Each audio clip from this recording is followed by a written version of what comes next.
रोमी 8:26 आत्मा भी हमारी दुर्बलता में हमारी सहायता करता है। हम ये नहीं जानते कि हमें कैसी प्रार्थना करना चाहिए, किंतु आत्मा हमारे अस्पष्ट आहो द्वारा आत्मा स्वयं हमारे लिए विनती करता है। ईश्वर हमारे हृदय को समझता है, वो जानता है, इसलिए आत्मा ईश्वर की इच्छा के अनुसार हमारे द्वारा प्रार्थना करें। इसलिए हम प्रार्थना करना नहीं आता होगा, हम नहीं जानते होगा, कोई बात नहीं, आत्मा प्रार्थना करेगी आपके द्वारा। आत्मा अस्पष्ट आहो द्वारा आपके द्वारा प्रार्थना करेगी। आत्मा आपको प्रार्थना करना सिखाएगा, लोगों के लिए क्षमा देते हुए, दया करते हुए, छोटी छोटी बातों को भी प्रार्थना में परिवर्तित करने में सक्षम आपको बना सकता है पवित्र आत्मा। ईश्वर का आत्मा आपको सक्षम बनाएगा। यूहन्ना का दूसरा पत्र में वचन में इस प्रकार है, आप आत्मा से प्रार्थना करो, आप पवित्र आत्मा से प्रार्थना करो।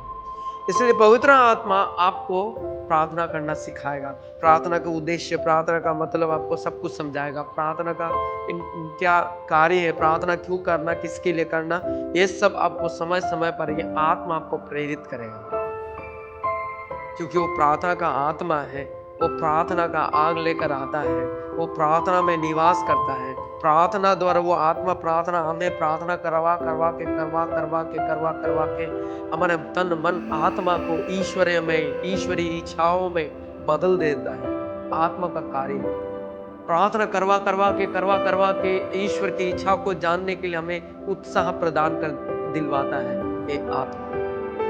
इसलिए आप प्रार्थना नहीं कर पाता हो, कोई बात नहीं, मुझे पता है हम में से कई लोग प्रार्थना करना चाहते, दिन रात प्रार्थना करना चाहते, प्रार्थना में जीवन जीना चाहते, भक्ति में जीवन जीना चाहते, लेकिन हमारे शरीर की दुर्बलता, जैसा कि संत पौलुस ने कहा, मुझ में भलाई करने की इच्छा तो है, लेकिन उसे करने की शक्ति नहीं है हमारे अंदर। लेकिन ये आत्मा हमें सक्षम बनाएगा। वचन में प्रेरित चरित अध्याय 8 मिलेगा, किंतु पवित्र आत्मा तुम लोगों को तुम्हें सामर्थ्य देगा।